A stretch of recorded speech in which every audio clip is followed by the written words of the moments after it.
step right out on the limb, right? Yep. Thank you for holding me up.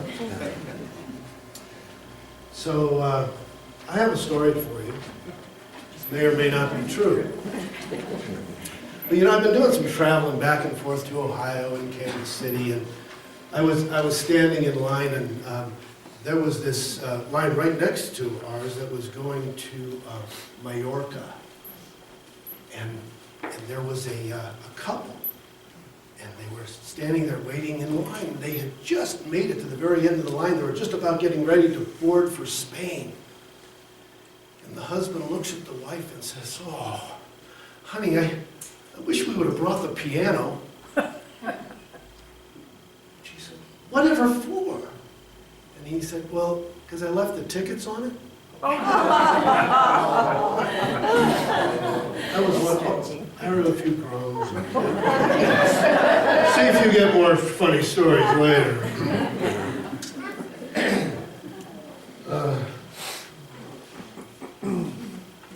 We got an interesting time of the year. This is the time of the vernal equinox. Did you know that? This is spring. Just a couple of days ago, we had the vernal equinox come into our experience, and I saw crocus start to come up, and crazy little flowers that I don't get to see all the time, and they're just peeking themselves out of the ground, and it's a glorious time of the year. The vernal equinox, when the days and the nights are the same time. We have just as much day as we have night. We're coming out of that darkness and into the light, and metaphysically, that's what that means. It means we are coming out of the darkness and into the light, and we get to experience some new and wonderful things, things that maybe we haven't experienced before in any spring that we've ever witnessed in our lives. Something brand new, something really exciting. And as we continue to move along into this concept of the Gospel of Thomas, there's some new things. There's some things that maybe you haven't gotten before. Some new ideas that you haven't been able to simmer on the stoves of your mind. And so my job, of course, is to comfort the afflicted, but also to afflict the comfortable. So if there's any of you who feel comfortable in the way you think, give it a minute. We'll shake it up a little bit. Not a lot. Stirred, not shaken, just like James Bond. How many of us remember that? Well, I can do this, right? Check it out. Okay, so we're looking at the Gospel of Thomas, and as we looked at this in the last 3 weeks, we saw some pretty interesting things. We come to the place where we know that if you're a seeker, if you are seeking, it's very important to keep seeking, because if you stop seeking, you don't find. And we talked about the difference between a champion and an also-ran is the champion doesn't quit. He continues to try no matter what happens.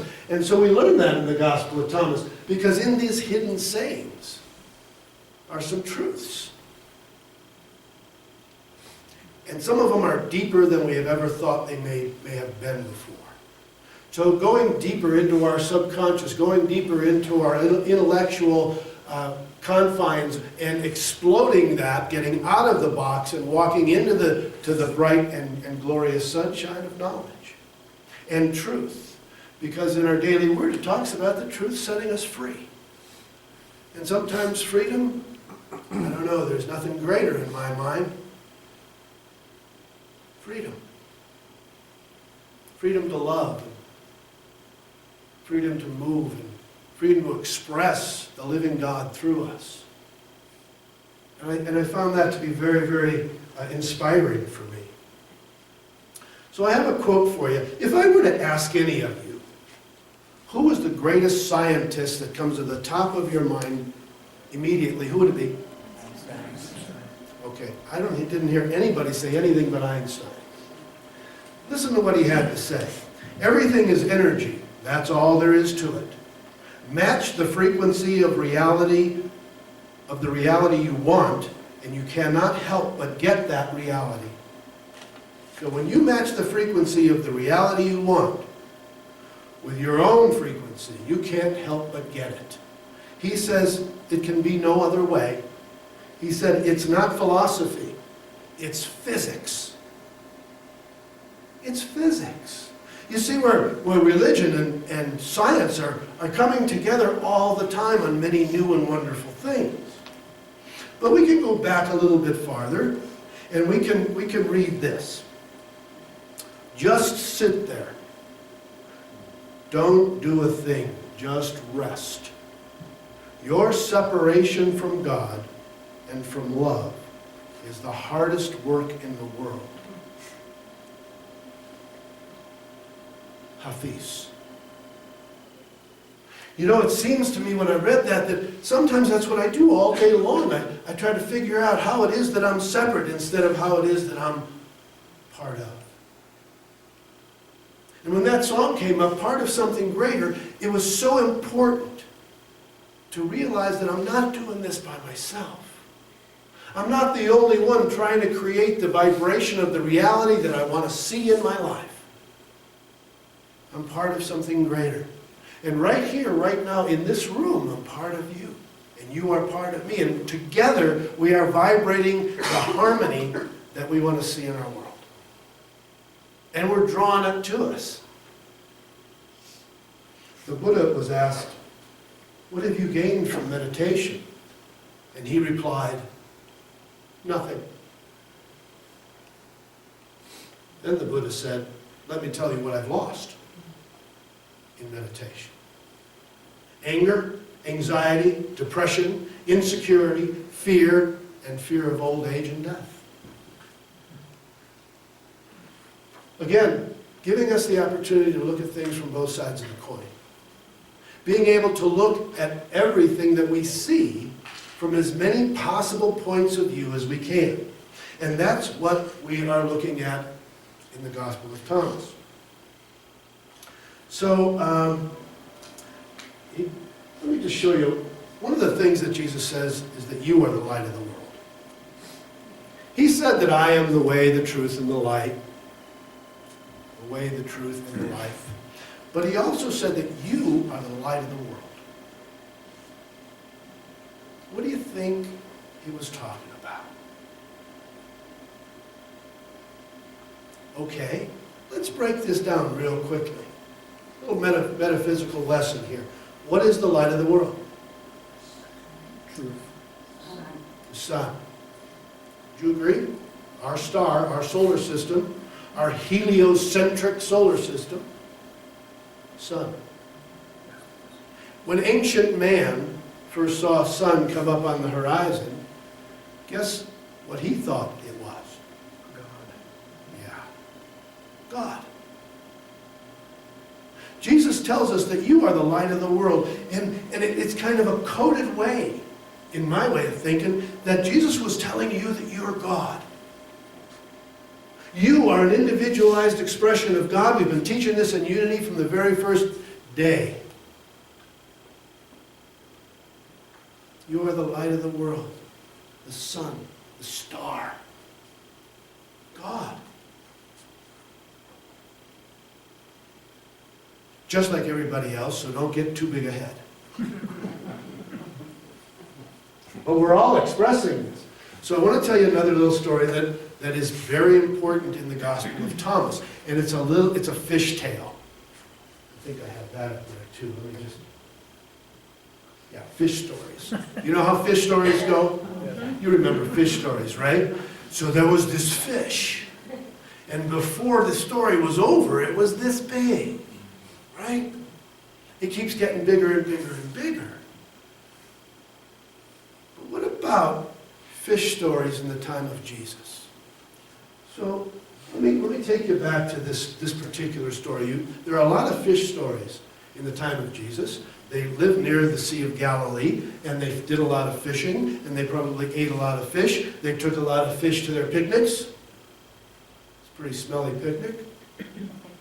They passed out fish everywhere they went, fish and bread. That was a pretty staple in the diet. As a matter of fact, on one of the picnics, they had loaves and fishes. Right? Thousands of them. Or so it says. Well, what could that possibly mean?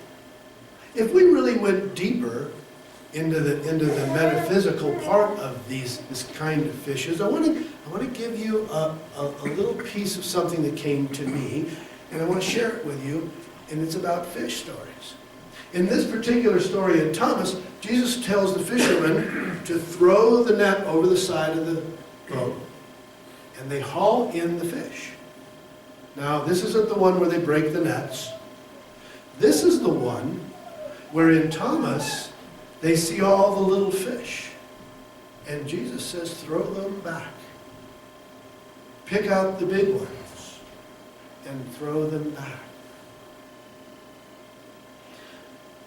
When Jesus was talking about fish, he wasn't talking to the masses. He wasn't talking to the people that went to work every day farming or sheep herding. He talked to the people that were fishermen. And who were the fishermen? His apostles. Different between a disciple. An apostle is a teacher, schooled in the understanding and the knowledge and the depth of the metaphysics. A disciple was someone who followed Jesus. So all apostles were disciples, but not all disciples were apostles. Get it? Get it? A. So take that information and think about this. Jesus took time to tell a group of the ones he was really mentoring, his apostles, and he told them stories that they might understand. And in this particular story, he was talking about a bunch of fish in a net. And he said, throw the little ones back and keep the big ones. Now, we can take a look at this in a very surface way, and we can say, oh, sure. You know, the big ones are easier to fillet. You don't have to worry about them getting lost, falling through the cracks.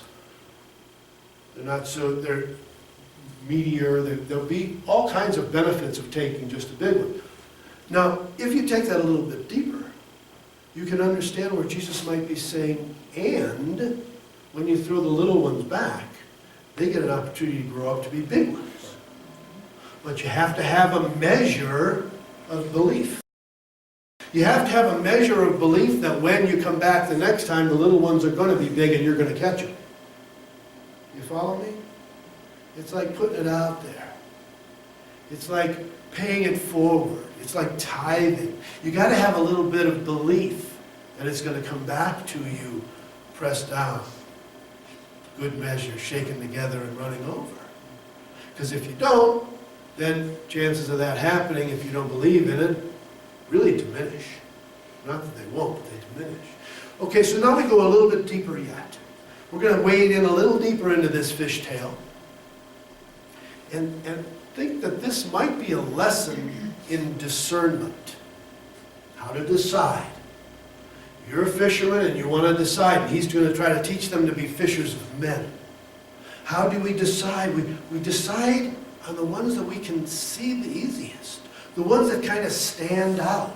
The ones that have the passion and the drive. The ones that are willing to rise to the surface, to be seen more easily. So we take those. And what if it goes just a little bit deeper yet? What if when Yeshua was talking to his disciples and then he picked out the apostles, he picked out the big ones. He picked out the fish that he was really going to be able to use. Those that would stand out in a crowd. The big fish. The big fish in the small pond, you've all heard that, right? And how might he have been teaching his disciples from that story on the surface? But the apostles, deeper. He told the apostles that the things that I have taught you, you understand, you get it, you understand it. But most of those people out there that are just in the wings, they don't get it all. They're not aware of some of the deeper hidden meanings that I'm teaching you as apostles. You see where that might be so? Does it make sense? So I'm here to tell you that you are apostles, not disciples. I'm here to tell you that you are the ones that have decided to step out into the limelight to take a look at what it might be like to go against the grain of fundamental Christianity. To maybe look at things a little differently. To be able to go deeper to the deeper underlying meanings and find the truth. Because the truth will set you free. What is the truth for you? The truth for you, I would say, is like the big fish in the net. The stuff that stands out. The stuff that you can grasp. The things that you can attain the most benefit from. And let go of the little petty things. The small fish. Karen Taylor Good, who's a New Thought musician, wrote a song, and I just loved it. It was a song about how this fisherman was on this ocean, or maybe on a lake, I don't know, and he was fishing. And every time he would catch a fish, he would take it off the hook, and he would measure it, and throw it back in. And he was throwing in some really nice fish. And someone had asked him, hey, why are you throwing all those nice big fish in when they would be really good for eating? He said, well, my frying pan is only this big. Get a bigger pan. Get a bigger pan. Expand your territory. Open up to the possibility of learning something new. And I'm going to tell you what else Jesus says in the Gospel of Thomas, and I'm paraphrasing, of course. But he says that when you find the truth, you're going to be astonished. And you're going to find out that it's going to be difficult. Because big fish are always harder to pull into the boat than little ones. And when you are astonished, you will become amazed. You will become amazed that you can do it. You will be amazed at how delicious the fish is. You will be amazed at how well it works in your life despite the hard work. And once you are amazed, you will become aware. You'll wake up. You'll come to know the truth. That there is something about learning how to do this metaphorical fishing that will change your life forever. Now, if you're willing to take a look at what's deeper, if you're willing to step off onto the unknown, if you're willing to step through the door between what you thought you always knew, reassess your former assumptions, walk through that door with conviction, with an air of knowing that everything that you've done in your life has brought you to this now moment, you can create for yourself an astonishing, amazing, truth-filled, truthful life.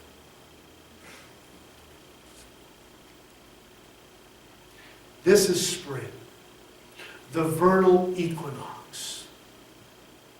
And as we all know, it's about new beginnings.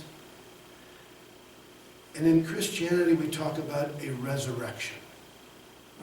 A time to be born again. A time to renew those thoughts. It's a nature kind of way. Nature shows us every year how it springs forward. We know that those two things are so closely intertwined that the Roman Catholic Church decided to have Easter on the first Sunday after the first full moon after the vernal equinox. Wise decision. Bringing everyone into the light. Everyone into the place where the days are longer, the sun shines longer than the night expresses, and we get to grow. We get to flourish. We get to create a whole new way of looking at our lives.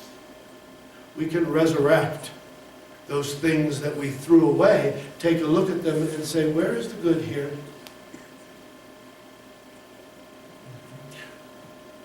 Part of my journey brought me to a place where once I discovered metaphysical teachings, once I discovered how I really got the idea that maybe the great teachers were teaching something that I wasn't seeing, and moved out of my background of more religious religion, more rigid religion, I started to feel a little spiritually superior. I started to feel like, I know, I got it, but yeah, you're getting there, you'll be all right.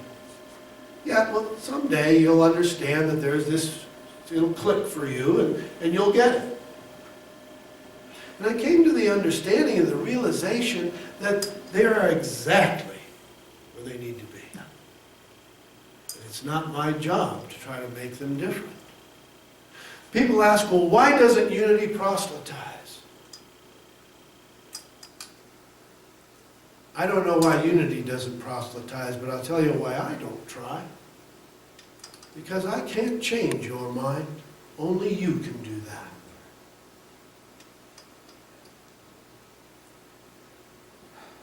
But I can live a life that is exemplary. I can live a life that I can be proud of, that my children can be proud of, that my parents can be proud of, but most importantly, that makes me happy on the inside out. That love, that harmony, that joy, that springing forward, the resurrection of that little child within me that loved unconditionally can come forward this spring and be part of an idea that's greater, that's something greater than any one of us could ever be. We're going to do it here. And all of the times that I talk here and all the classes that I'm going to be doing going forward, we're going to be practicing the depths of the information that I have, and the information I will continue to get to share it all with you, so that you will know you are apostles and not just disciples. Namaste. Namaste.